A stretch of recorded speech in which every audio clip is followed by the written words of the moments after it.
আজকে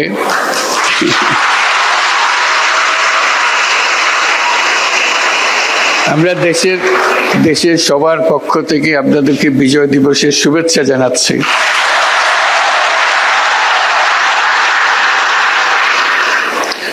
আমি ইংরেজিতেই বলি, অন্যরা বুঝতে পারবে না বলে আপনারা তো বুঝতে পারবেন।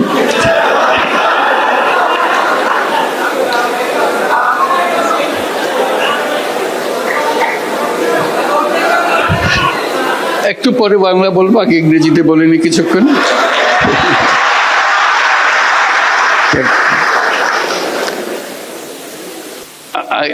I don't feel I'm awake. I feel like I'm in a dream, being here.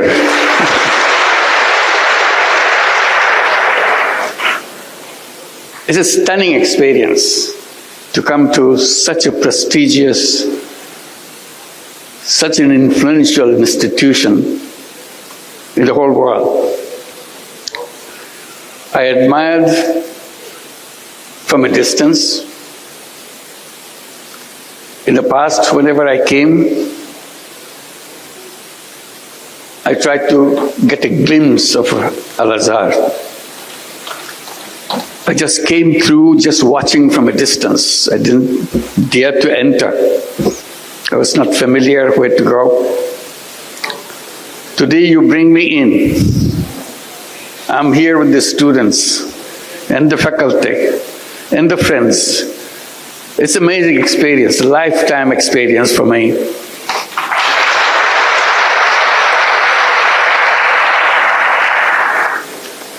I give my greetings to Grand Imam and all the leaders of the university. When you are mentioning all the numbers, these are stunning numbers. I come from the academic background.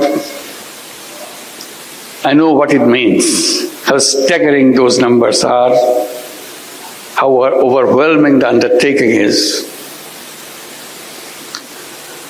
This is a memorable event for me, to see you, meet you physically, and even get a chance to talk to you. It's a rare opportunity. As someone coming from academic world, it's always exciting to be with the students. That's what we do, that's what we live for. And my greetings to all of you, all the students of Al-Azhar who are present here, who are outside, those staggering number of students and faculties all over the world. And among them, there are Bangladeshi students, pretty large number too. Can I see you with the Bangladeshi students? Will you please stand up to see? Wow, these are all Bangladeshi students. I should. Thank you. Thank you. Thank you. It's a wonderful feeling that you could accommodate so many students. I hope more and more students from Bangladesh could come here, and more opportunities will be available to you, because you change the world. Coming to Al-Azhar gives you the perspective, give you the knowledge, give you the willingness to do things which is good for humanity, not only in Bangladesh, globally. So that's your role. You are not limited to a particular country. It's for all humanity. I have to catch. So I have to be brief, and I'll try to share my experiences, what I did as a teacher, what I was trying to do, because this opportunity to interact with the students give me this opportunity to share what my efforts were, initiatives were. My experience in the University of Chittagong began 53 years back. Bangladesh became just independent country at that time. I came back from the United States where I was teaching. Today,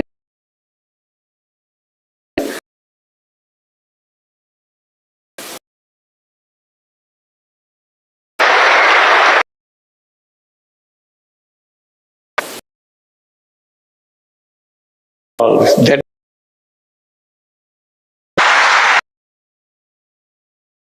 is not something is for world. Population under the power.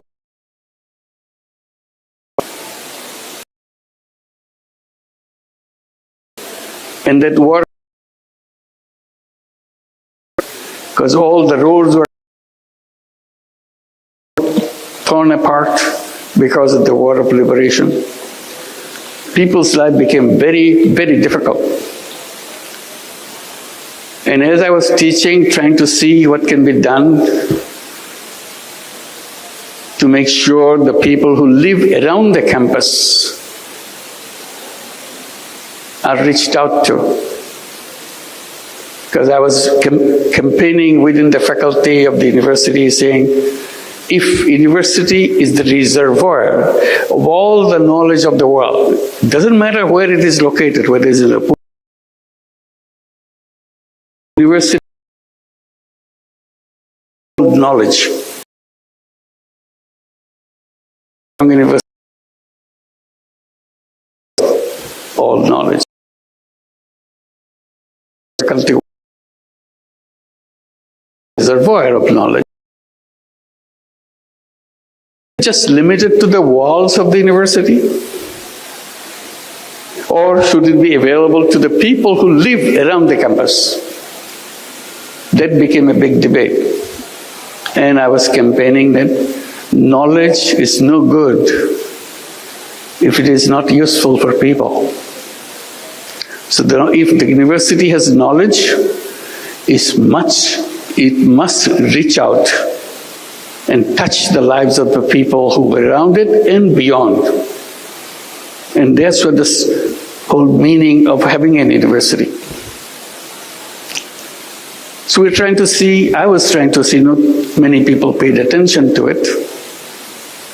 What can be done? And then terrible thing happens in Bangladesh. Terrible, terrible thing. Worst thing that happened to our life in the history of Bangladesh. In 1974, we were hit by a famine. And Bangladeshi students probably heard about it, but others may not. An enormous number of people were dying of hunger throughout the country. You literally see dead bodies on the street every day. They died not because they had some any disease. They died because they couldn't eat. They didn't have enough to eat. And dying by hunger is the most painful way to die. Death approaches very slowly. The day you die, the moment you die, you cannot distinguish, nobody can distinguish at what point you are alive, at what point you are dead. It's a very slow moving process. And suddenly, it shocked everybody. That is death by hunger, massive number of people in Bangladesh. And that hit us too in the university. So one of the things I was trying to do, if shortage of food is the problem, people couldn't eat. All I can do, at least try to help the village next door to the university campus do not have shortage of food. So my first effort was to make sure there is no shortage of food in one village which is next to the university campus. So I did lots of different things. Then I saw no matter what I did, there's still a large number of poor people in the village who couldn't afford to buy that food, even if they had the food in the village. So I was trying to see how to do that. One traditional way, give them charity, give them some money so that they'll get some food. And I was wondering whether there's a good way to do that, because religions, most of the religions say that, give charity to the people for good reasons. But I was kind of hesitant because this is something which doesn't lead to the solution. It only perpetuates the problem. So I kind of took a different decision that I don't want to go by that route. It's a good one, but I don't want to pursue that road. I was looking for something which can be sustainable. Opportunity came, some of experience of interaction with a villager, a village woman. And she was explaining how she survives in a daily way. But in her survival process, she had to borrow money from someone to make some stool. And then the lender, which is the trader, gets all those stools to himself and sells in the market. And he gives the lowest possible price for those stools that the women made for them. So she was totally cheated out of the whole deal.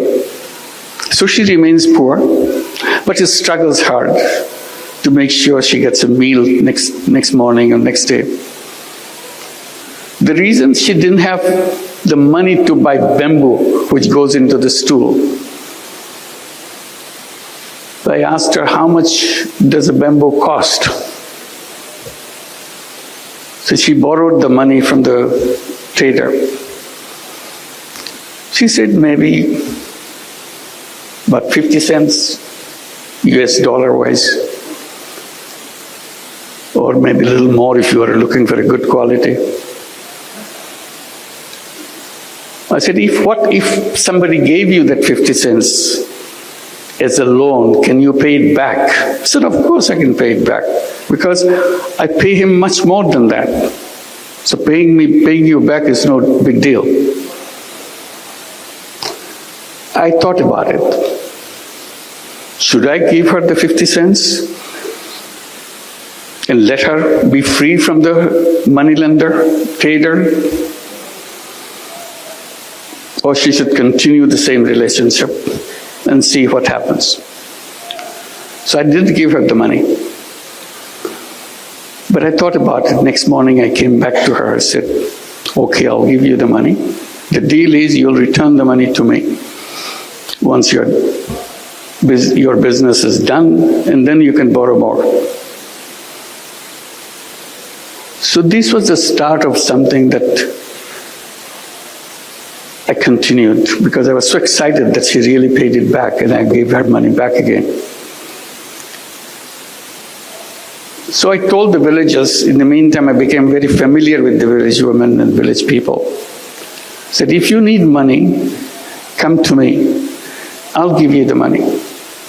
This is in a circumstances, in an environment where money lenders will give you money, and for that money you have to give away everything. Still your money is not paid back. That's what the money lending practices in Bangladesh and many other countries is all about. Here I am, I'm not talking about taking away everything. I'm just asking for the money to be back, that's all. Whatever I gave is returned to me. People thought, oh, it's so easy. So it became very popular. The more popular it gets, more excited I get. Because it helped people. They started doing things and paying me back. Then I thought, this is not my job. I'm a teacher. Why should I lend money to people? This is the job of a bank. So there are several bank branches in the campus. So I went to the bank branch that I'm more familiar with. I told him, why don't you do that? He told me, no, banks don't lend money to poor people. That's not their job. I said, what is your job? So lend money to people who need money, lots of money. I said, that's very funny. You want to give lots of money, but you don't want to give little money. He said, that's banking. I said, that's wrong banking. So I kept summarizing that principle of banking. I still do all the time. It's a very strange principle of banking. The banking principle is very simple. It says the more you have, the more you get. If you have nothing, you get nothing. I said, that's very strange. You have the whole banking structure in the whole world on that principle? It is like that. Still, it's all over the world. I said, banking system is wrong. The first time I became very bold, I started saying banking system is wrong. How should you fix it? I said, very simple. You reverse your principle.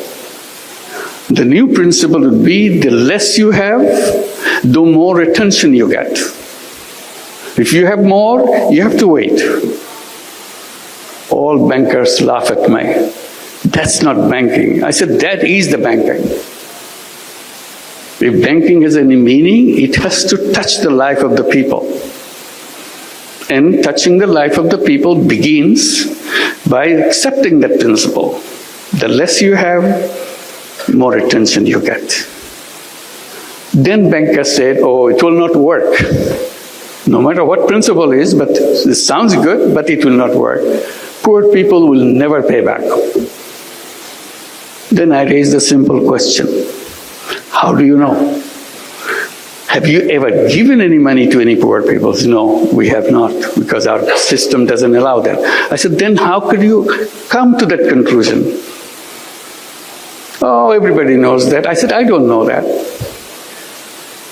So I want to practice, I want to find out. So I started doing that and find out everybody pays back. They said, well, it can stay for a while.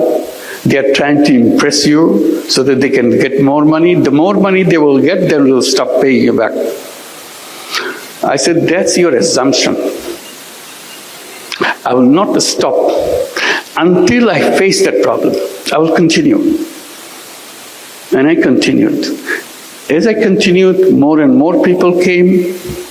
In the meantime, I started focusing on the poorest people, and the poorest of them are the women.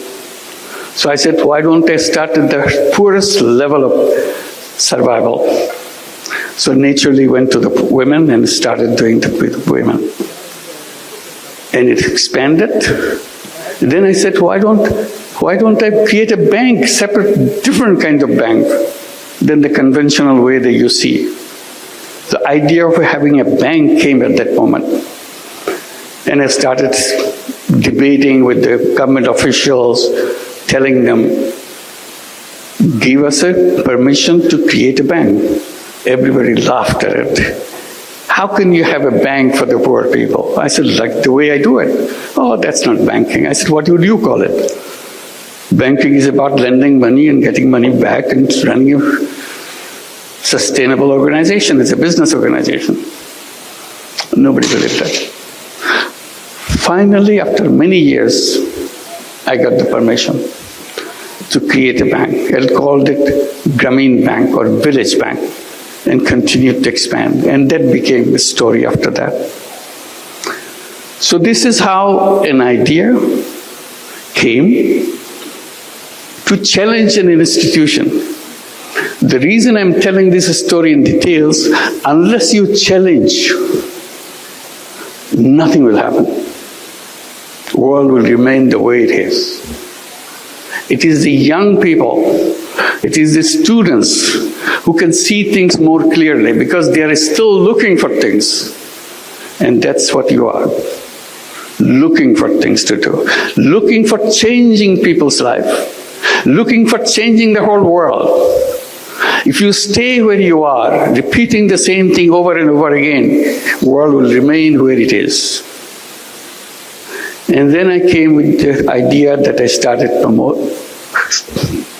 telling about. I said, not only you challenge, you dream, you imagine. Imagination is a big power. That's very funny.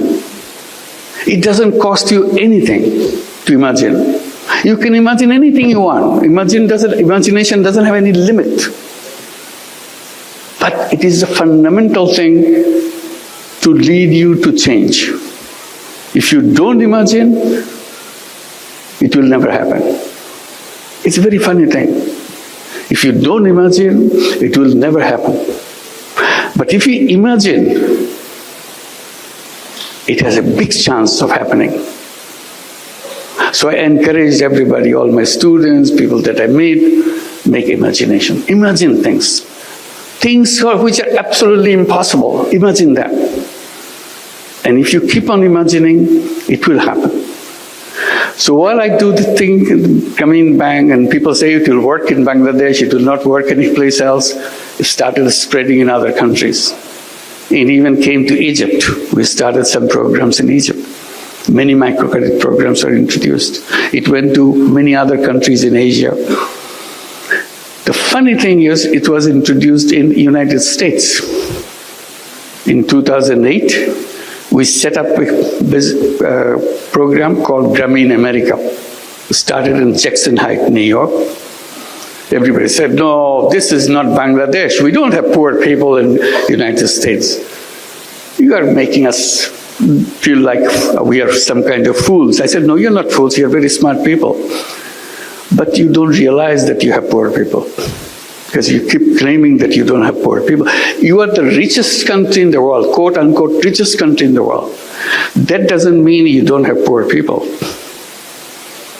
Oh no, we don't have poor people. It's a rich country. I said, yes. Then I asked the question, do you have welfare program in your country? Oh yes, it's a very rich program. We have lots of people. We take care of all the people. We give them monthly check every month so that they can buy their whatever their family needs are, so that they can take care of themselves, their children. A check every month, welfare check. I said, you know what? Every family, every person that you are giving a welfare check is a poor person by your own recognition, because they cannot afford to maintain their life by themselves. So you are giving them money from the state. They are poor, but you are claiming they are not poor. You are hiding poverty. Anyway, this debate went on, but in the meantime, Grameen America started expanding. Now it works in 35 cities in the United States. It lends out about $2 billion a year. In a couple of years' time, they will be distributing $3 billion and $4 billion. This is the path it is took. And the amazing thing, the payment rate is absolutely near 100%. Never changed. So you challenge something, and people say it cannot work. Okay, it can work in Bangladesh. Bangladesh is a funny country. Anything can go, but it will not happen in any other countries. Now it's all over the world.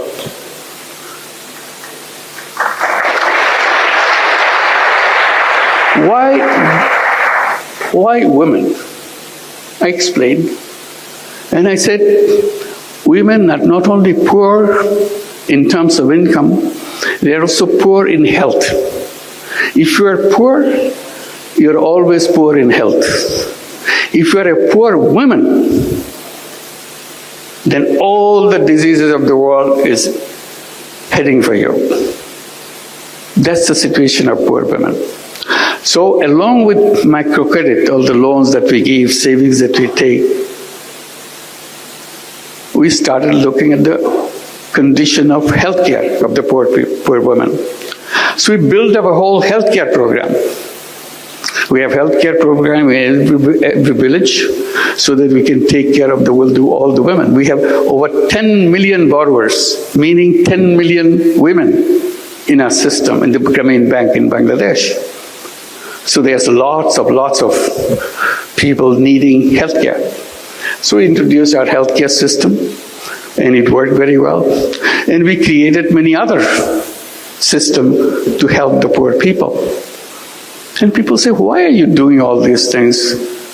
Why don't you leave it to the state to take care? I said, no, the state government can do whatever they can do, but every citizen has a right and obligation to do what he or she can do.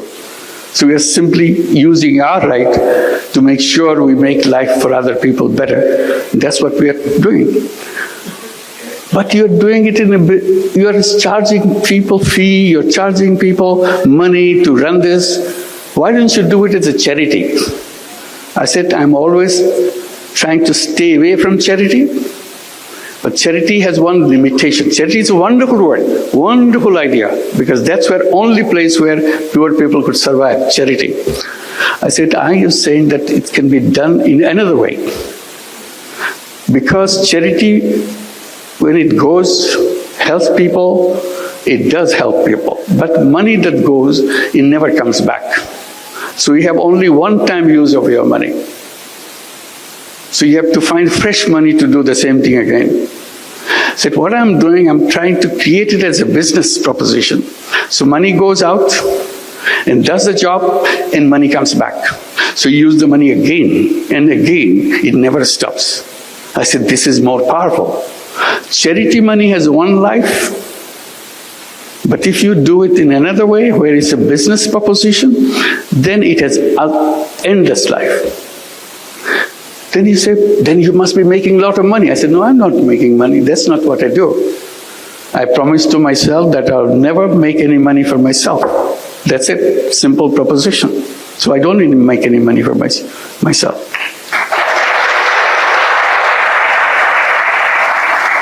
Then why are you doing like this? This is not a business then. I said, it is a business. See, we're conflicting.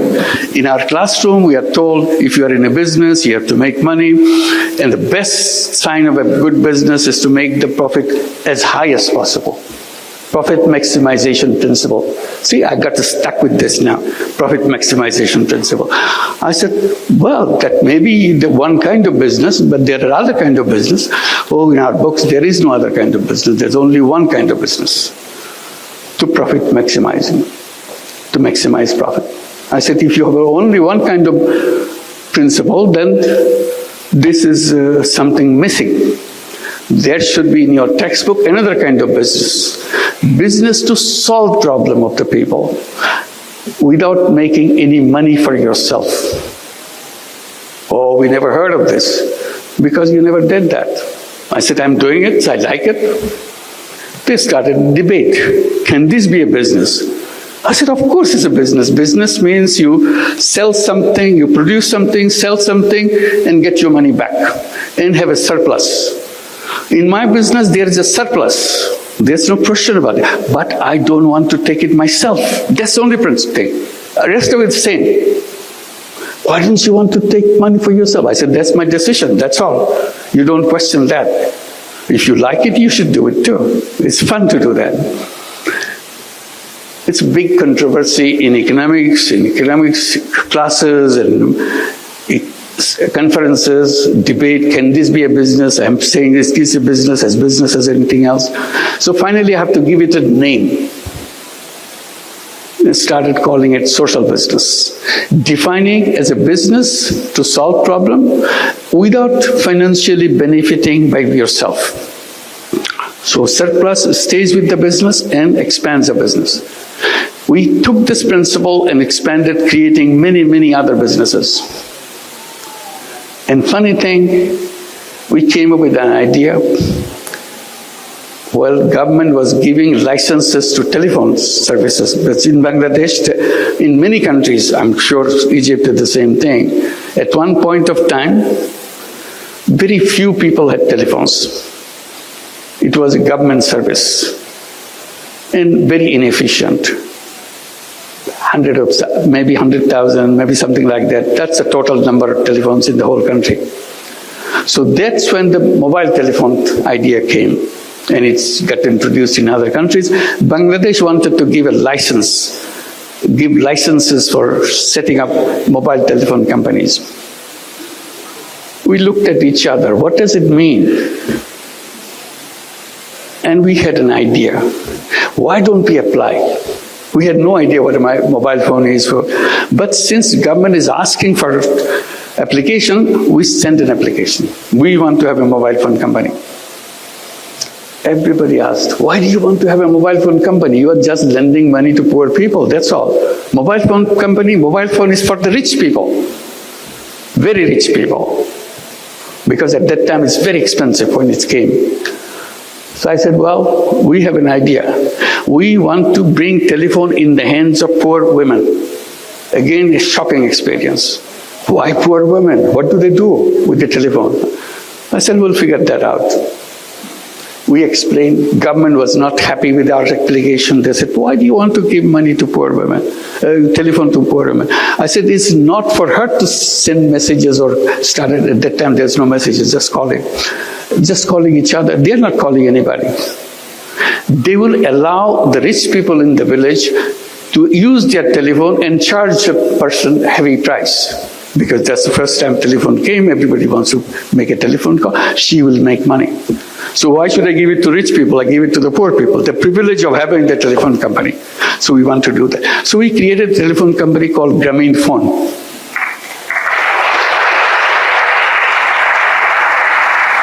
Government official asked, you said your women are illiterate. I said 100%. All our women are illiterate. They cannot read, they cannot write, they cannot even write their names. They don't even know what their names are. That's the beginning. That why are you giving the telephones? Who cannot read, who cannot write? How are they going to push the buttons if somebody says, make a call for me to such and such place? I said, you underestimate poor people. If they find out pushing those numbers bring them money, they will learn it in 10 minutes. There are only 10 numbers in the whole world. So if those numbers bring money, they are smart people. The poor people are poor, but they are not dumb people. They are very smart people. That's how they survive. And literally they did that. They learned those numbers and became very successful telephone companies by themselves, just selling the telephone service in the villages. We call them telephone ladies of the village. Very soon we had 1 million telephone ladies selling services all over Bangladesh. Grameenphone became the largest telephone company in the country, still the largest company in the country. The reason I'm telling this story is, you have to just twist a little bit. World changes completely. All I did, give few cents lending to poor people. It changed the whole world. Because I stood by it, explained it, repeatedly showed that it is possible, it can be done. And then I bring the mobile phone in the hands of the poor people. Everybody said, this company will never work. That became the largest company. They never had an idea that women and the poor women can be involved in telephones. It dramatized the whole family. She became the most powerful person in the whole village because she has a telephone. You may be a rich person, but you don't have a telephone. Because our company gave only telephone to the poor women, nothing else in the beginning. Now we give it to everybody.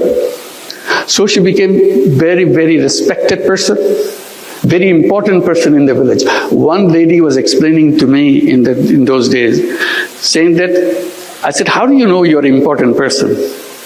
She said, I know I'm an important person in the village because no wedding ceremony can take place in 7 villages around me without me getting invited. That's the importance. So it's powerful, it gave them power, it brought technology, their children changed. We pushed these children to go to school, we gave them scholarships. From illiterate families, they went to universities, they got their PhDs, many of them became doctors, engineers. I said, there's nothing wrong with the children of poor families. Simply they didn't have enough finance to go through the school system. After they go to the school system, they're as good, even better. They're topping the class. So it's about perception, how you look at the world, what you want to do with the world.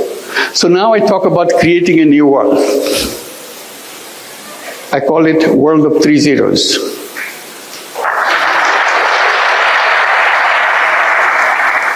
People get a little bit curious, what is it? Zero is nothing. So what 3 zeros mean? It's very simple to remind ourselves. Zero net carbon emission, because we cannot survive unless we achieve that. Zero net carbon emission. Zero wealth concentration. You know, our countries move forward, like Bangladesh has moved forward in the last 53 years. But where did all this money come? Where did it go? It went to the several people, several families in the country. Bulk of the people is still at the bottom. Their conditions slightly improved, but not what the richest people in the country is. All the wealth goes in one direction. In every system, in every country, wealth gets concentrated in the hands of 10%, 12% of the population of the country, and the rest is still struggling. So I said, that's not right. So we have to address this question of wealth concentration. That's where the social business comes. If you introduce social businesses, there is no wealth concentration because money is not going to one place. Money is just circulating and you are not taking any part of the profit that you make. So I said the future of the world is having more and more social businesses. Everybody says, social business is a funny concept, it will not go anywhere. Then we see big companies like Danone, like Uniqlo, they are becoming, Uniqlo is a big company in Japan, Danone is the biggest company in France. They became interested in social business. So we started having joint ventures of social business with big companies, addressing the problems of the poor people, because company doesn't want to make money for itself. It is only interested in solving problems. So now the social business idea is spreading. We have many, many centers at the universities. They have social business centers teaching what the social business is, challenging the whole economic system, whole economic framework. I said the root cause of all the problem that we created in the world is what we have designed as called economics, which is a profit maximizing system. I said that world will always be a world which will destroy itself. I said the civilization that we have created now is a self-destructive civilization. It will destroy itself. Nobody can save it. I repeat, this civilization is a self-destructive civilization. Either we'll be hit by all the problems we created, the environment and the climate will kill us, or wealth concentration will kill us. All the wealth will go to a few people on the top. The rest of the people will not have nothing. So that society is not tenable. Unless you are sharing the world, society cannot function. And the last one is zero unemployment. That's very interesting. It came because of my experience with microcredit. I said all human beings are born as entrepreneurs, not job seekers. But economics teaches us, get ready, get a good degree, get a good education, get to the best university, so that you get a best job. I said, job is a wrong idea, absolutely wrong idea.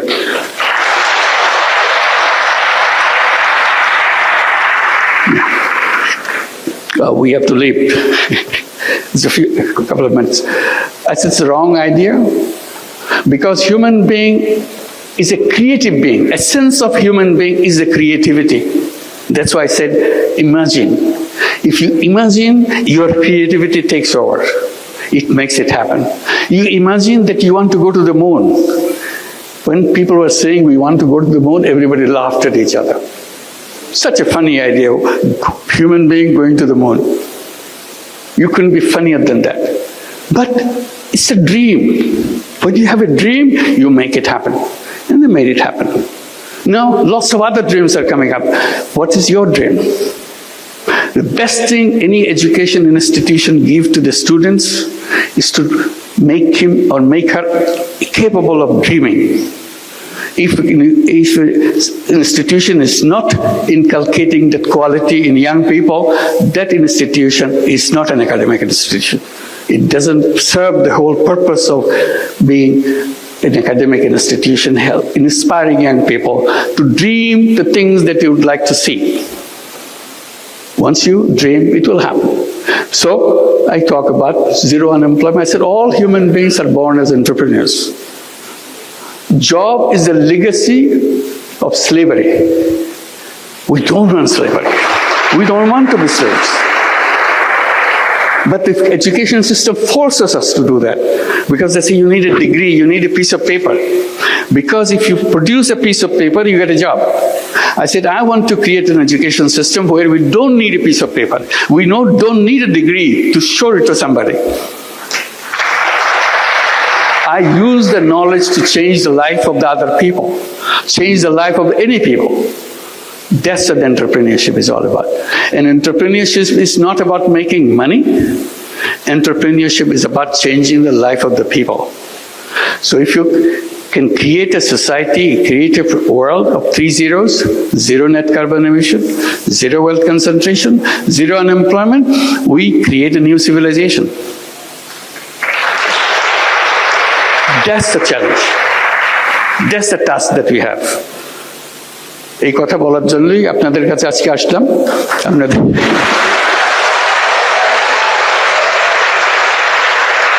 আজকে তাড়াহুড়া করে চলে যেতে হচ্ছে, ভবিষ্যতে আবার দেখা হলে সময় নিয়ে কথা বলবো। আজকে কথা আজখানে শেষ করি। সবাইকে অসংখ্য ধন্যবাদ। আশা করি যোগাযোগ রাখবেন, আরো বাংলাদেশ থেকে আরো আপনাদের বন্ধুদের নিয়ে আসতে পারেন কিনা দেখেন। আশা করি এটার দেশের কথা। অসংখ্য ধন্যবাদ। Thank you very much for all.